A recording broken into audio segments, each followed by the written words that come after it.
Jangan lupa untuk subscribe YouTube channel Metro TV News dan nyalakan notifikasinya.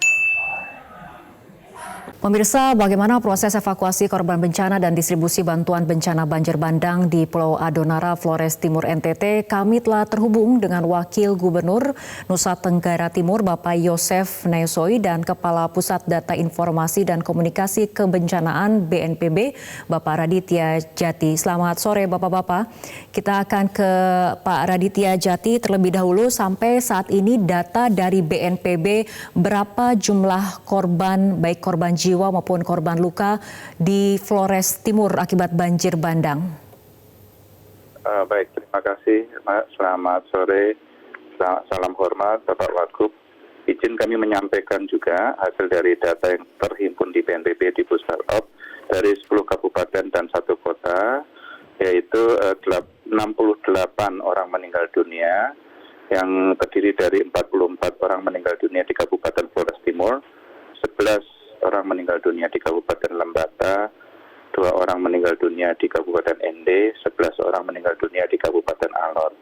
Data ini masih dinamis dan terus kami akan pantau bagaimana perkembangan sampai saat ini. Dan tentunya mungkin dinamika ini akan ada terkait juga dengan 70 orang yang hilang. Tercatat di kami ada 26 di Flores Timur, 16 di Kabupaten Lembata, dan 28 di Kabupaten Alor. Demikian, Mbak, info yang kami dapatkan.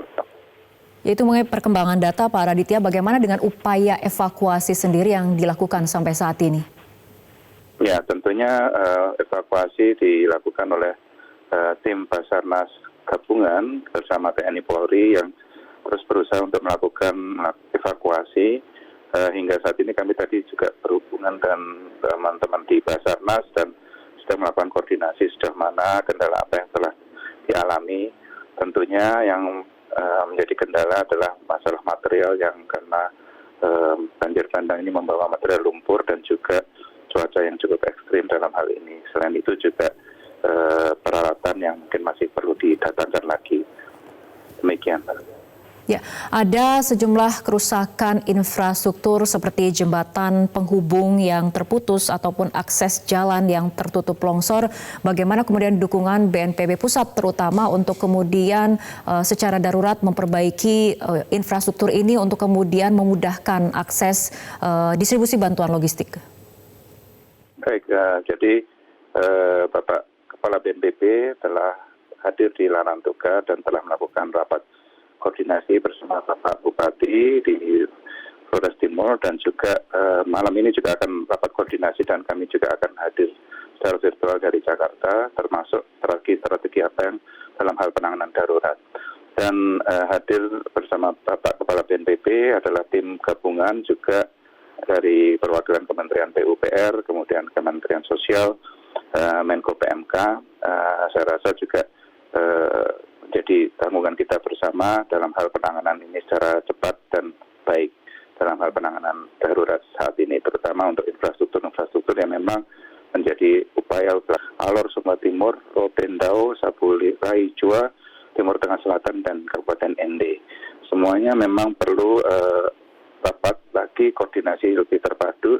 Yang jelas, bila mana memang ada aksesibilitas dalam hal kesulitan dalam aksesibilitas, BNPB akan mendukung helikopter, dan Bapak Kepala BNPB telah menyampaikan 3 helikopter akan di-standby-kan di NTT, yang 1 helikopter yang akan di-standby-kan di Larantuka akan menangani aksesibilitas di Lembata dan Adonara, kemudian yang 1 di Kupang akan difungsikan untuk Alor dan Malaka dalam hal distribusi logistik, dan 1 akan dimanfaatkan untuk pertolongan darurat, terutama untuk kelompok rentan, dan juga yang helikopter ini akan menjadi tenaga medis juga yang ditugaskan di posko-posko penanganan darurat. Demikian, Mbak.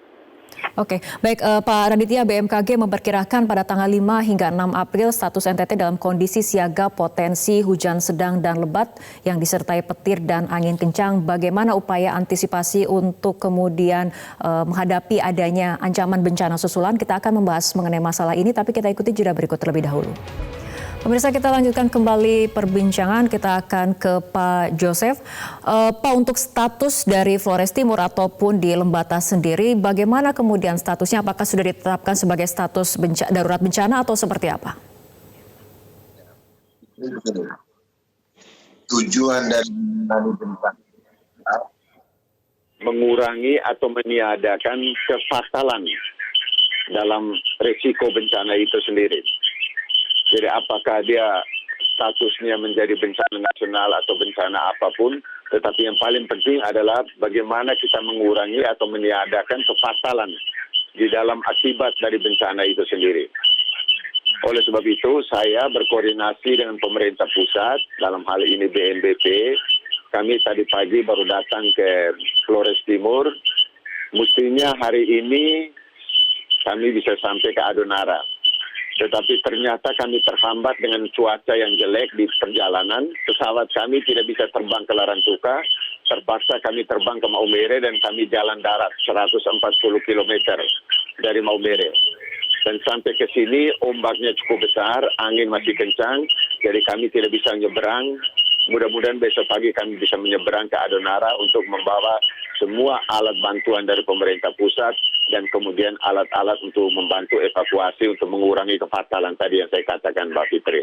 Oke, artinya ada kendala dalam upaya untuk evakuasi ataupun distribusi bantuan terutama dari segi akses. Tapi bagaimana kemudian dengan kondisi warga yang terdampak sendiri saat ini, Pak? Ya, jadi begini.